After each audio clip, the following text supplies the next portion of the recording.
Hello po. Ngayon po ay magluluto tayo ng tinolang tahong. Ito po ating mga ingredients. Ito lang po siya. Dahon ng sili, ayan, sibuyas, bawang, ito po malaga, luya. Yan, ating mga panahon po. Yan. Pati asin, paminta. Yan lang. Sige po. Iba na po tayo.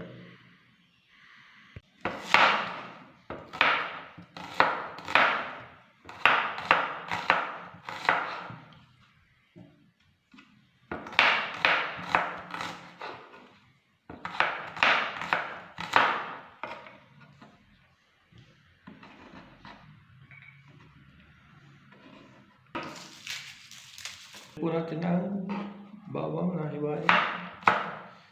Yung natin kailangan pa ng mahalaga po, panipis lang.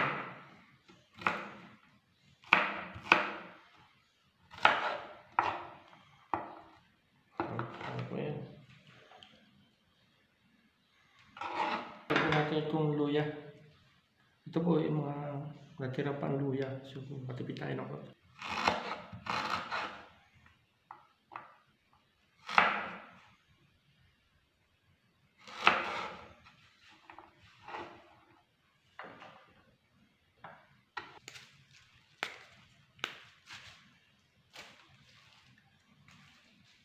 Init po ng panahon ngayon.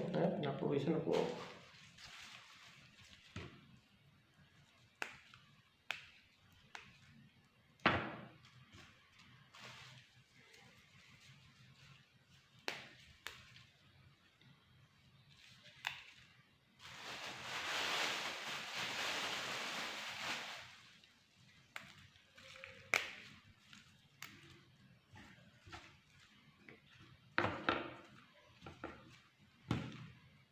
Okay na po. Pwede na tayo magluto. Ayan po. Mga 2 tablespoon lang.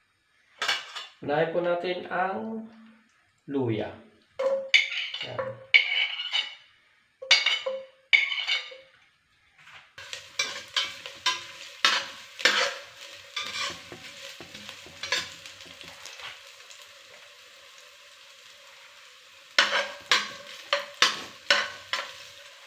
Sabihin po natin siya ng bawang. Ayan, nakasabay na. Sabay na rin po natin. Sumabay na siya.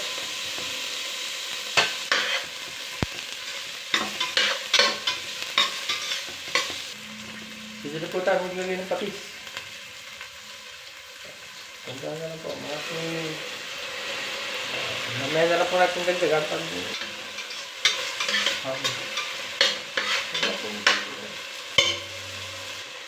pwede na po natin lagay yung tahong.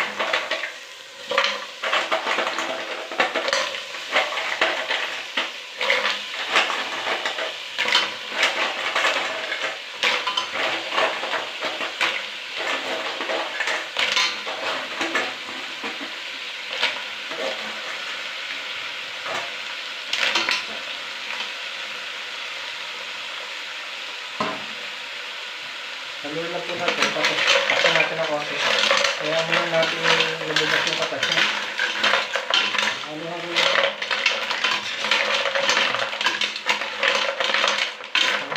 Takpan po natin.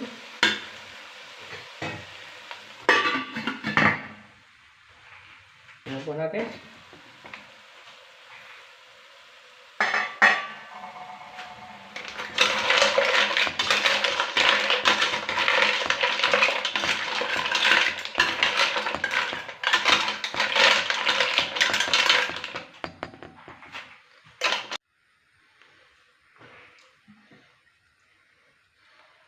Yan. Lagyan po natin tubig. Takpan po natin. Tingnan po natin kung ano na. Wow! Kung ano na. Actually, nagdala ko na po yan ng paminta. Yung ate. Nagdala ko po siya. Ilalagay po natin ngayon ay yung ating dahon ng sili. Para lalo po siyang pampalasa rin po yan. kulang po rin natin, saka natin dagdagan ng timpla. Para, ang technique lang po dyan sa tahong ngayon is pakulahan natin ng matagal. Ipin natin ulit.